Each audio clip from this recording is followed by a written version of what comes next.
السلام علیکم ورحمۃ اللہ۔ الحمدللہ وکفا وسلام علی من لا نبی بعد۔ اللہ مہربان کے فضل و کرم سے ہمارا آج کا سبق سورہ البقرہ کی آیت نمبر 18 اور 19 ہوگا۔ تو قرآن پاک کھول لیجئے۔ اعوذ باللہ من الشیطان الرجیم، بسم اللہ الرحمن الرحیم۔ صم بکم عمی فہم لا یرجعون۔ صم بہرے ہیں۔ صم کسے کہتے ہیں؟ جو سن نہ سکے۔ اور یہ نیا لفظ ہے، آج خاصے نئے لفظ ہیں، آپ نے یاد رکھنے ہیں باقاعدہ۔ صم کسے کہتے ہیں؟ جو سن نہ سکے۔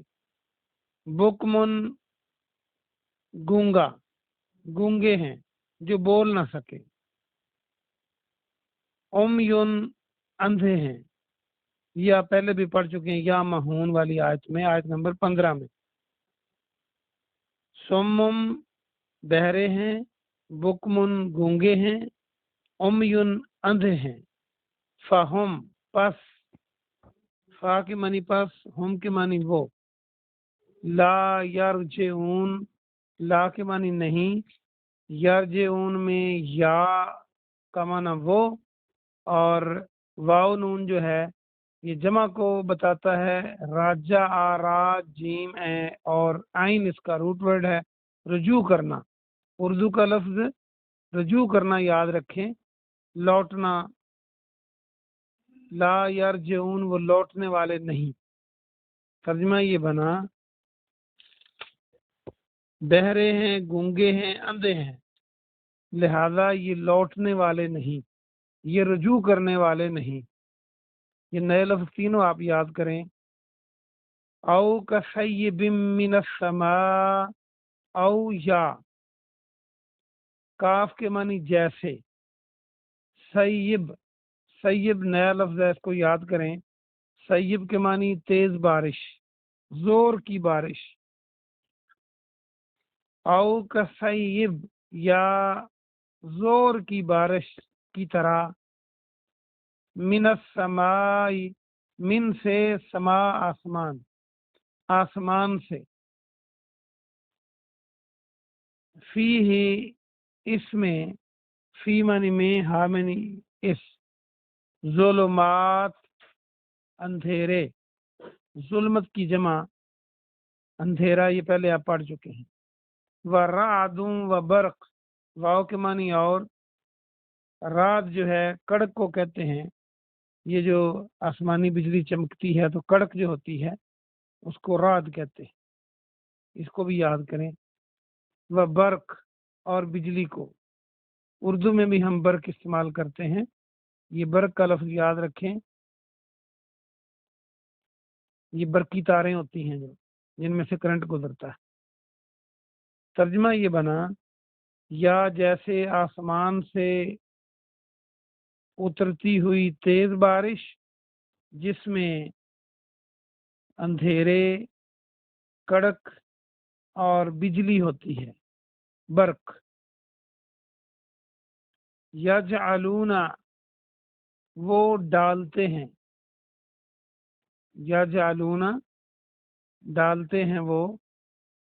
یہ جعلہ کا معنی ہوتا ہے بنانا، تو یقینی بات ہے، جب انگلیوں کو کانوں میں رکھیں گے تو یہ کانوں میں ڈالنے والی بات۔ یہ ہمیشہ یاد رکھیں، جو لفظ واو نون پہ اور یا نون پہ ختم ہوتے ہیں وہ جمع ہوتے ہیں، بس یہ پہچان کے لیے ہوتا ہے، باقی لفظ بہت چھوٹا رہ جاتا ہے، آپ اس کا معنی ڈھونڈا کریں۔ یجعلون وہ ڈالتے ہیں، ٹھونستے ہیں۔ اصابعہم، اصابعہم اپنی انگلیوں کو، اصابیہ جو ہاتھوں کی انگلیاں انہیں کہتے ہیں، یہ بھی یاد کریں، نیا لفظ ہے۔ فی آذانہم اپنے کانوں میں، اذن کان کو کہتے ہیں، اس کو یاد رکھنے کے لیے اذان کا لفظ یاد رکھیں، جب اذان دی جاتی ہے تو کانوں میں انگلیاں ڈالی جاتی ہیں۔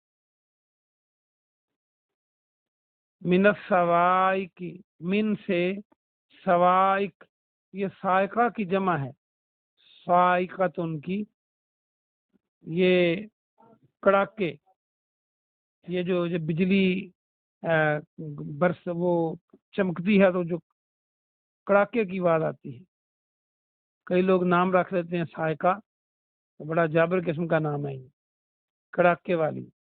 من السوائی کی، کڑاکے کے سبب، کڑاکے سے، حذر الموت، حذر ڈر ہوتا ہے، موت موت موت کے ڈر سے، وہ اپنے کانوں میں اپنی انگلیوں کو ٹھونستے ہیں موت کے ڈر سے۔ واللہ، اور اللہ، محیطم، احاطہ کیے ہوئے ہے، گھیرے ہوئے ہے۔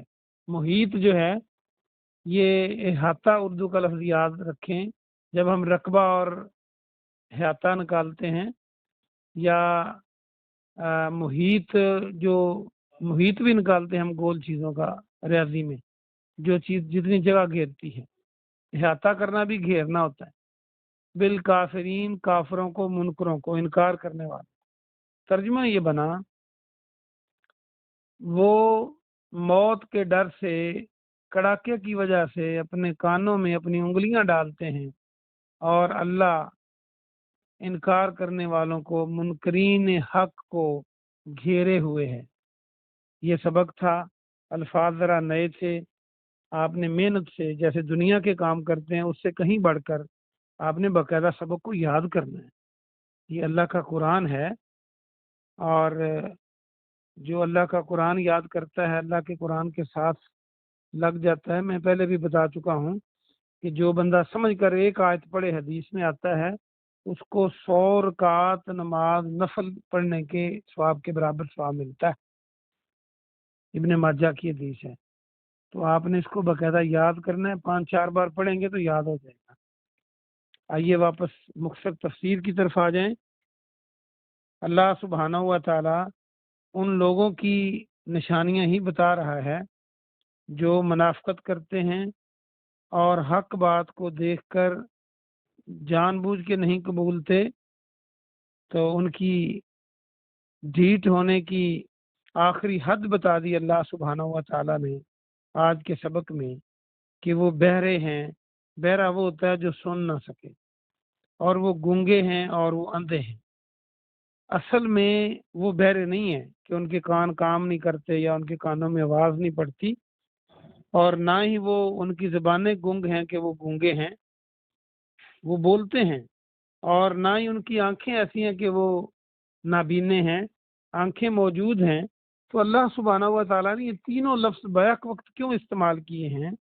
اصل میں حق کو دیکھ دیکھ کر جو انہوں نے جان بوجھ کے انکار کیا ہے، اللہ سبحانہ و تعالیٰ نے ان کو یہ سزا دی ہے کہ اب ان کے کان حق بات کو نہ سنتے ہیں، اور سن لیں تو حق کو پہچانتے نہیں۔ آپ نے دیکھا ہوگا کئی لوگوں کو آپ حق بات بتانے کی کوشش کریں، وہ سننے کے لیے تیار نہیں ہوتے۔ اگر ایسے لوگ ہم میں ہیں تو ہمیں اللہ سے ڈرنا چاہیے کہ کہیں ہمارے کانوں کو اللہ نے بہرا تو نہیں کر دیا حق کے لیے۔ تو ان کے کان موجود ہیں لیکن حق بات کو سنتے نہیں ہیں، سن لیں تو پہچانتے نہیں، فرق نہیں کرتے حق کون کہہ رہا ہے نہ حق کون کہہ رہا ہے۔ بکمن، گونگے ہیں۔ گونگے سے مراد یہ ہے کہ اگر حق بات ان کے سامنے آ بھی جائے تو وہ زبان سے آگے اس کو کسی کو بتاتے نہیں ہیں، اور اندھے ہیں، ان کی آنکھیں پہچان نہیں کرتی۔ اگر کوئی اللہ کے ساتھ شریک ٹھہرا رہا ہے اسے بھی ٹھیک کہہ رہے ہیں، اور جو اللہ کی عبادت کر رہا ہے اسے بھی ٹھیک کہہ رہے ہیں۔ تو ان کی آنکھیں حق بات کا مشاہدہ نہیں کرتی۔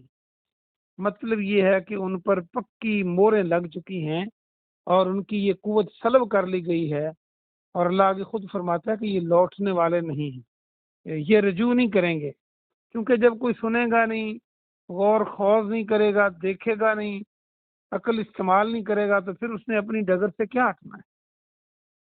اگر ہم ایسے ہو گئے ہیں، ہم میں کوئی ایسے ہمارے دوست ہوں، ہمارے عزیز و قارب ہوں جو قرآن اور حدیث کو سمجھنے سننے کی بجائے اس سے اعراض کرتے ہوں، تو پھر ان کو توبہ کرنی چاہیے اور ہمیں سمجھانا چاہیے۔ اگلی آیت میں اللہ نے پھر ایک مثال دی۔ اللہ چونکہ اپنی بات کو مثالوں سے واضح کرنا چاہتا ہے، کہ یا دوسری مثال ایسی ہے جیسے زور کی بارش برسے آسمانوں سے، تو اس میں اندھیرے، اس میں کڑک، اس میں بجلی، اس میں یہ جو کڑاکے ہوتے ہیں، یہ سارا کچھ ہوتا ہے۔ یہاں پر بارش کی مثال اسلام کی سی ہے کہ اسلام اللہ نے نازل کیا ہے آسمان سے، قرآن نازل کیا ہے، حدیث نازل کی ہے، اور ان کو ماننے میں بڑی تکالیف ہیں، اندھیرے ہیں، کڑک ہے، بجلی ہے، مشکل راستے ہیں، اپنی مرضی چھوڑنی پڑتی ہے، اپنی پسند کو چھوڑنا پڑتا ہے اللہ کے لیے، اور وہ کام کرنے پڑتے ہیں جو اللہ چاہتا ہے۔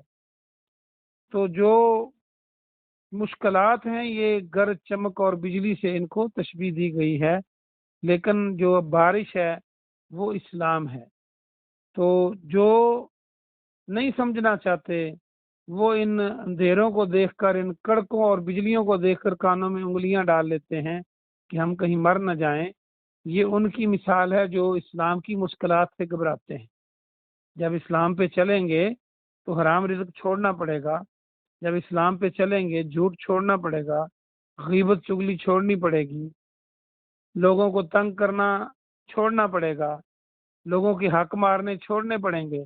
تو یہ ساری مشکلات ہیں، تو وہ اس کو قبولتے نہیں ہیں، جیسے وہ مر جائیں گے اگر اس کو قبولیں گے تو جو صحیح لوگ ہیں وہ اس سے فائدہ اٹھاتے ہیں، جیسے بارش سے ہر کوئی فائدہ اٹھاتا ہے، حتیٰ کہ مردہ زمین زندہ ہو جاتی ہے، فصلیں اگاتی ہے، اور اللہ فرما رہا ہے کہ ایسا کرنے سے یہ بچ نہیں پائیں گے، اللہ نے ان کو گھیر رکھا ہے، ان کی پکڑ ہوگی، یہ جواب دہ ہوں گے اپنے اعمال کے۔ کان، آنکھ، ناک، ہم نے آنکھیں ان کو دی تھیں کہ حق بات کو پہچانے، انہوں نے ان کا استعمال بس یہ دنیا کے کاموں کے لیے کیا ہے یا اپنی پسند کے لیے کیا ہے، تو ان کو ہم چھوڑیں گے نہیں، ہم نے گھیر رکھا ہے۔ اللہ پاک آپ کو اور مجھے عمل کی توفیق عطا فرمائے۔ سبحان ربک رب العزت عما یصفون وسلام علی المرسلین والحمد للہ رب العالمین۔ کوئی سوال ہو تو آپ پوچھ سکتے ہیں۔